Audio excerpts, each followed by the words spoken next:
Este programa é livre para todos os públicos. O Senhor esteja convosco.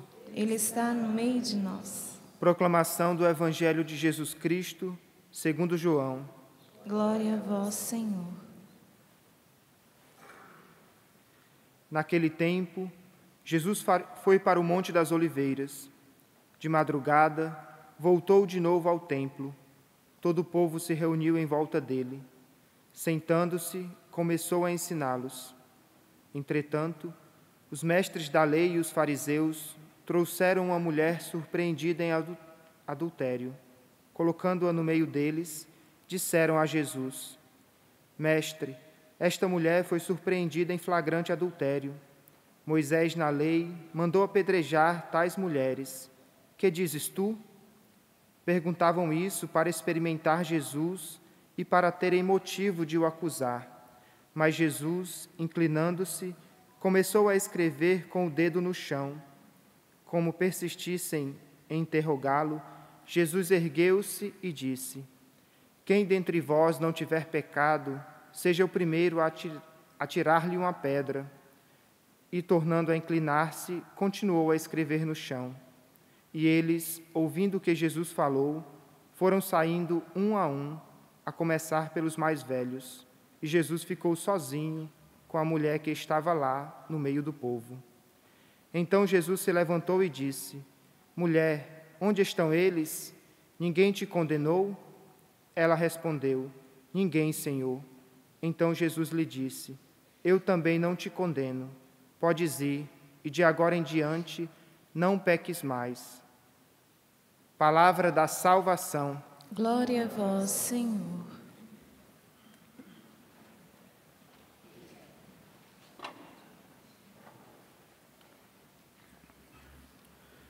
Louvado seja nosso Senhor Jesus Cristo.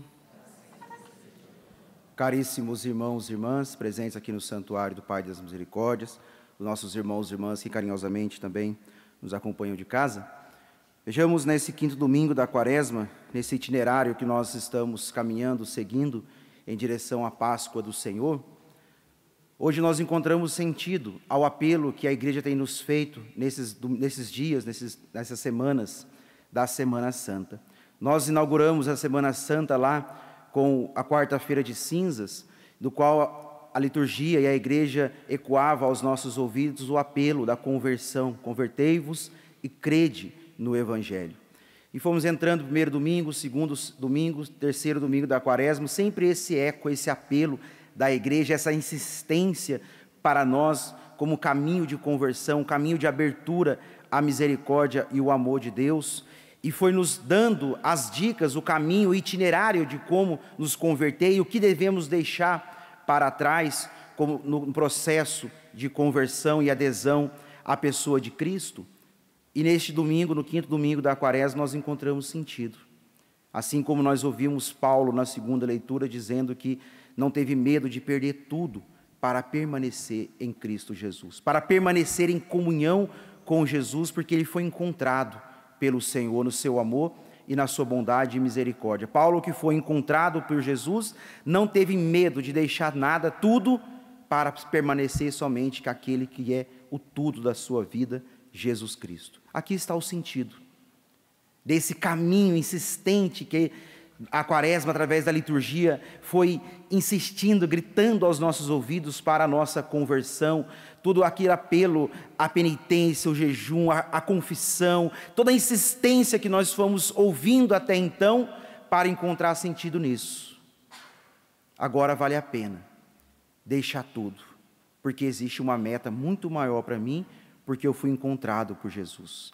Eu fui perdoado por Jesus, eu fui alcançado pela sua misericórdia e agora, assim como Paulo, eu posso deixar tudo, porque reconheço que tudo que tem é um lixo, diante do amor e do céu que Deus tem para cada um de nós, o amor e o céu que Deus tem para mim. Nesse belíssimo evangelho que nós ouvimos de hoje, que está dividido em duas partes, do qual esses homens, o encontro de Jesus com essa mulher adúltera. Na primeira parte do evangelho, Jesus vai a Jerusalém, está ali sentado, ensinando, pregando a palavra de Deus, ensinando as pessoas que estão ali, sedentas, que vão ao seu encontro para ouvirem a sua mensagem. E certo momento chega um grupo de homens, os fariseus, os escribas, homens que deveriam guardar a lei, que deveriam ensinar a lei de Deus, que deviam ser zeladores pela lei, zeladores da lei de Deus, pegaram uma mulher em adultério, em flagrante adultério, como diz o Evangelho.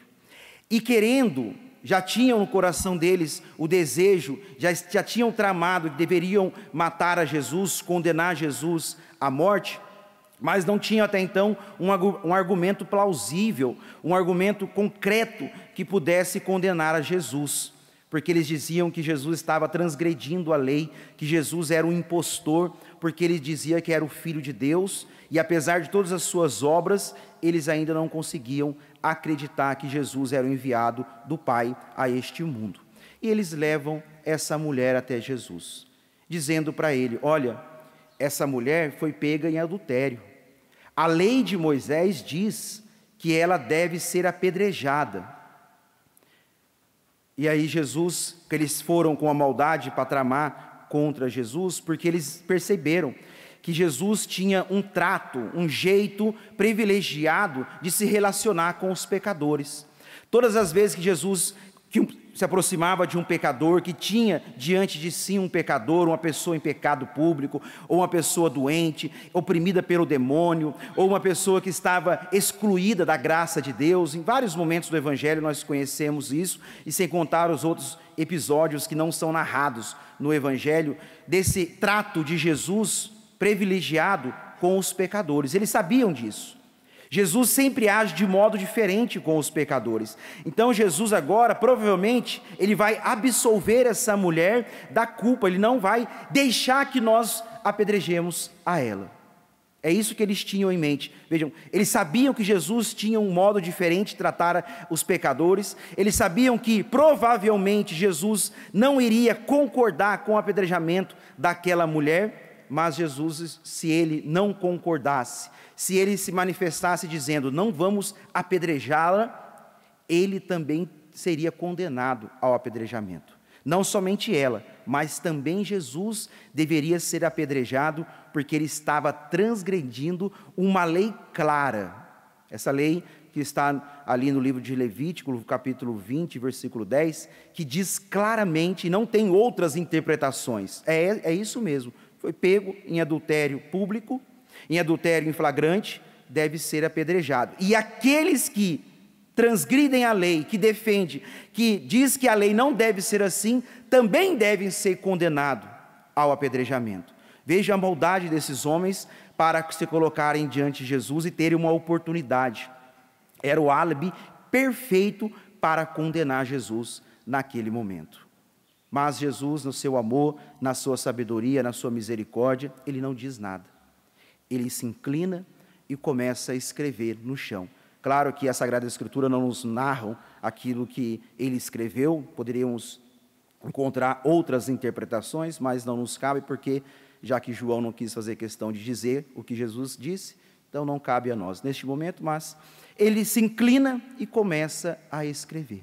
E aí diz o Evangelho que os homens continuam ali interessados na resposta de Cristo, ansiosos pela resposta de Cristo, porque a resposta de Cristo ia determinar o que eles fariam com Cristo naquele momento. Se ele dissesse, não vamos apedrejá-la, deixe ela ir em paz, automaticamente Jesus seria condenado e Jesus também seria apedrejado. E um detalhe, o apedrejamento era até a morte, não era algumas pedrinhas, era apedrejar até a morte. E Jesus, diante da insistência, diz aquilo que nós conhecemos e o Evangelho nos narrou. Quem não tem pecado, atire a primeira pedra. E continuou ali escrevendo. E, como diz, a partir dos mais velhos foram saindo um por um, até ficar somente Jesus, a misericórdia encarnada, e a mulher, a pecadora, a miserável. Agora entra o segundo momento, a segunda cena deste evangelho de hoje. O encontro de Jesus com essa mulher. Diz o Evangelho que ele se levanta. No início, ele se inclina. Depois, Jesus se levanta. O encontro dos dois olhares. Do amor eterno, Jesus Cristo, e a miserável pecadora, aquela mulher pega em adultério. Nesta mulher, nós encontramos todos nós, toda a humanidade. Porque Jesus, o Filho do Pai, que se encarna, que se inclina, que se esvazia, que vem a ter a nossa humanidade, a nossa fragilidade, para olhar nos nossos olhos, para nos alcançar com o seu amor eterno, para nos perdoar de todas as nossas, tudo aquilo que nos escravizava, das escravidões que nós vivenciamos a partir do olhar. A partir dessa proximidade que Deus faz com esta mulher, mas com cada um de nós que estamos representados nesta mulher. E esse amor que nos alcança, esse amor que nos atinge, que é o amor misericordioso de Jesus, que nos levanta, dando a nós agora, devolvendo a nós, melhor dizendo, a nossa dignidade filial. Jesus não olha mais para uma adúltera, para uma prostituta, para uma pecadora. Jesus olha para uma filha amada de Deus, que precisa devolver a ela a dignidade. Porque Jesus não está interessado no coração, no pecado dela, como esses homens. Eles que estavam interessados no pecado daquela mulher. Jesus está interessado no coração dela. Jesus está interessado nas feridas dela.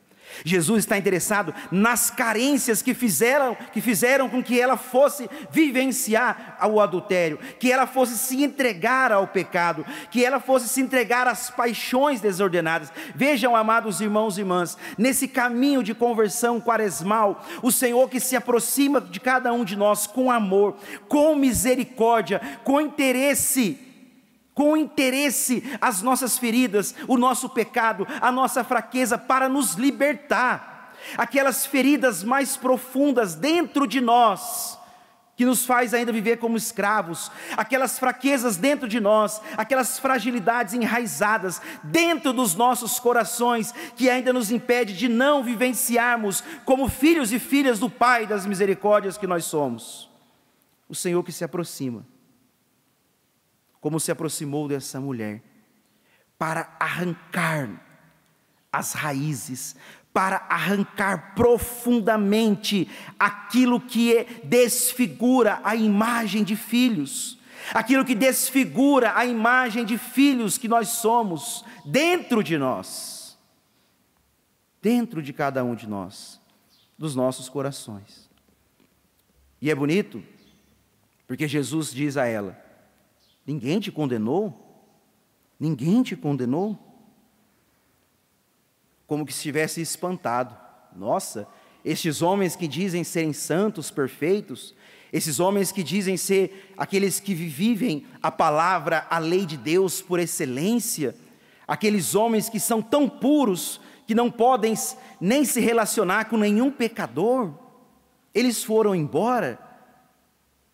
Ninguém te condenou, ninguém tacou a pedra em... E ela diz: não, Senhor, eu também não te condeno. O justo juiz, também não te condeno. Vai em paz, e não voltes a pecar. Vejam, amados irmãos e irmãs, o que é essa belíssima liturgia, nesse domingo da Quaresma, esse quinto domingo, também tem a nos ensinar. Além dessa proximidade do amor de Deus a cada um de nós, além desse interesse que o Senhor se rebaixa até nós, que o Senhor se esvazia, que o Senhor se inclina, tem um coração inclinado até nós, inclinado, derramado sobre nós, para nos curar definitivamente, para nos perdoar, para nos libertar, porque o amor de Deus é esse amor generoso, é esse amor abundante, que está sempre à nossa disposição, para nos curar, para nos perdoar, para nos restaurar e restituir a nossa dignidade que o pecado rouba de nós, que o pecado desfigura em cada um de nós. Mas esse Evangelho nos ensina também, com essa ordem que Jesus dá a ela: vai e não voltes a pecar. A generosidade do amor de Deus A generosidade dessa misericórdia de Deus, a generosidade desse amor que chega até os nossos corações de modo extraordinário, de modo incondicional, mesmo nós sendo imerecedores, não merecedores deste amor, esse amor chega até nós. Esse amor que nos alcança, que é o amor de Deus, o amor misericordioso. Ele nos ensina que, mesmo o amor de Deus sendo tão generoso, tão fecundo, tão abundante, esse amor que chega aos nossos corações, ele nos impele, ele nos leva uma oposição ao pecado. Ele nos impele agora não mais ao comprometimento, como essa mulher, ela estava comprometida com o pecado, com a vida velha, mas a partir do momento que ela é alcançada por este amor generoso, por esse amor sem interesse, por esse amor misericordioso de Jesus, o Jesus diz: vai, não volte mais a pecar. Existe essa transformação, essa conversão. Ela era comprometida com a vida de pecado. O amor generoso alcançado, derramado sobre o coração dela naquele momento, o olhar de Cristo, o olhar penetrante de Cristo que chega ao seu coração e à sua alma, faz que aquela agora seja comprometida com a vida nova que Deus tem para ela, que Jesus comunica a ela, para dizer a todos nós, que com a graça de Deus conhecemos a Cristo, e conhecemos o rosto misericordioso do Pai, expresso na figura de Cristo, na imagem de Cristo, na pessoa de Cristo. Nós que trilhamos esse caminho quaresmal, que estamos trilhando e chegando ao 5º domingo, semana que vem, domingo de Ramos, mas contemplando, caminhando, uns de modo coerente, intenso, frutuoso, outros ainda que estão esperando não sei o que, para vivenciar com qualidade, parar de brincar com o tempo quaresmal, que o amor de Deus precisa nos impelir a se comprometer com a vida nova. Nós não podemos mais ser cúmplice das nossas fraquezas, cúmplice das nossas paixões, cúmplice das maldades que existem dentro de nós. Por isso que Jesus diz a ela: vai minha filha, e volte a sonhar os sonhos de Deus, vai e não tornes a pecar, vai e volte a sonhar os sonhos de Deus para você, vai e se renda ao meu amor, vai e caminha em direção ao céu, eu te dou liberdade em caminhar em direção a este céu, vai, porque não existe mais o peso do pecado sobre os seus ombros, porque eu te redimi, eu te libertei, eu assumi as suas fraquezas, eu assumi os seus pecados, vai e seja feliz, vai e assuma a tua dignidade filial, vai e seja livre, porque o meu amor te perdoou. É esse o grito, essa ordem que Jesus dá a mim e a você nesse 5º domingo da quaresma. Vai, seja feliz, vai em paz, caminhe em direção ao céu. Não existe mais os fardos dos pecados sobre os seus ombros, não existe mais os fardos da indignidade sobre os seus ombros, porque eu assumi. Eu sou o amor que assumo os seus pecados, para que você possa ir em paz, possa caminhar, voltar a sonhar os sonhos de Deus. Portanto, nós compreendemos, amados irmãos e irmãs, nesse 5º domingo da quaresma, o amor de Deus, como ouvimos na primeira leitura, é um amor que cuida de cada um de nós, que em meio às nossas tribulações, em meio a esse deserto, em meio às nossas dificuldades, o amor de Deus é um amor próximo, que cuida de cada um de nós. O Pai cuida de você, o Pai cuida de cada um, o Pai não é indiferente às nossas dores. Na segunda leitura aprendemos com Paulo, que o amor de Deus é o amor que sacia a nossa alma de eternidade. O amor de Deus é a resposta, aquela resposta no mais fundo do nosso coração que nós procuramos, porque o amor de Deus nos sacia. E o Evangelho nos diz que o amor de Deus nos perdoa. E rendidos ao amor de Cristo, nós nos caminhamos, deixando tudo, seguindo a meta, como diz Paulo. E a meta é a eternidade. A meta é o céu que Deus tem para cada um de nós. Por isso, não tenhamos medo de deixar tudo, de assumir que não existe outros amores neste mundo. Somente o amor de Deus cuida de nós. Somente o amor de Deus nos sacia e somente o amor de Deus nos perdoa, para que caminhantes livres nós possamos chegar à meta. E a meta é o céu, a meta é a Páscoa definitiva que nos espera a todos nós. O Senhor não nos cansa de perdoar, mas nós também não podemos nos cansar de lutar pela santidade da nossa vida. Louvado seja nosso Senhor Jesus Cristo.